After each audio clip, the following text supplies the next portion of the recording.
Sir काफ़ी देर से हम लोगों की प्रशंसा कर रहे थे और बहुत कुछ हम लोगों के बारे में बोल रहे थे।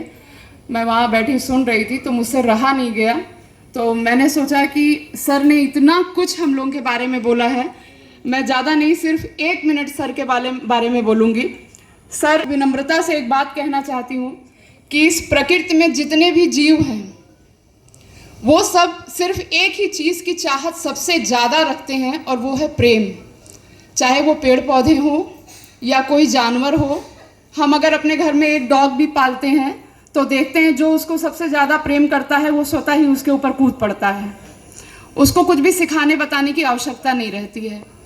और आपने इस मंच से जो भी हम लोगों के बारे में कहा उससे बहुत सारी चीज़ें निकल कर आती हैं कि आपका समाज के प्रति, बच्चों के प्रति तो प्रेम है ही, साथ में हम शिक्षक वर्गों के लिए भी इतना प्रेम है। शायद ही कोई अधिकारी ऐसा मिलता हो जो अपने ज़िले के टीचर्स के नाम भी जानता हो और सर को सारे नाम रिगार्डिंग टू उनके वर्क याद हैं। बहुत अमेजिंग बात है ये।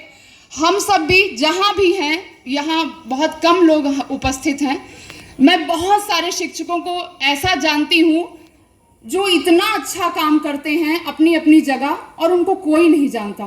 उनका पूरा जीवन उसी 2 कमरे 3 कमरे में वो अपना जितना ऊर्जावान उनका समय रहता है, जितनी उनके शरीर में ताकत रहती है और जितना वो दे सकते हैं बच्चों को, चाहे तन से, मन से, धन से, वो कभी उनको देने में पीछे नहीं हटते। और हम आपको बताएं कि पूरे जिले, पूरे प्रदेश में क्या, उस गांव में भी कोई उनको नहीं जानता होगा कि वो कितना देते हैं।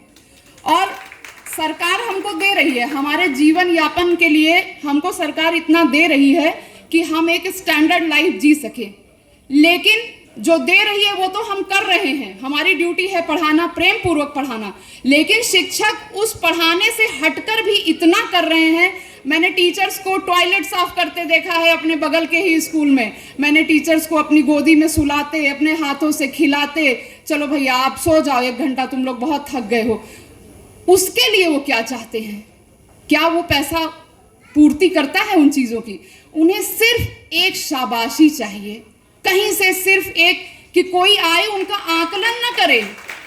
आकलन वो अपना स्वयं कर रहे हैं। जैसे सर ने अभी इस मंच से बहुत सारे टीचर्स का नाम लिया, एक भैया को यहाँ पर बुलाया, माला पहनाया। क्या वो भैया अपने पूरे जीवन में कभी उस क्षण को भूल पाएंगे? कभी नहीं भूल पाएंगे। इससे बड़ा पुरस्कार उनके लिए कुछ हो ही नहीं सकता है। तो हम में से बहुत सारे लोग ऐसे हैं।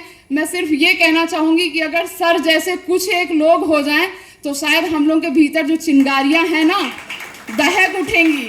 और यहाँ भी बैठे बहुत सारे लोगों में से मैं जानती हूँ जिनके अंदर ज्वालाएं धधक रही हैं। और मैं देखती हूँ अभी अभी यहाँ से जो एनएमएस का पुरस्कार लेकर गए हैं, देखने में लग रहा है सिर्फ एक पुरस्कार है। आपको क्या पता उनका कितना दिन और कितना रात पिसा है उसके पीछे, वो तो वही जानते हैं।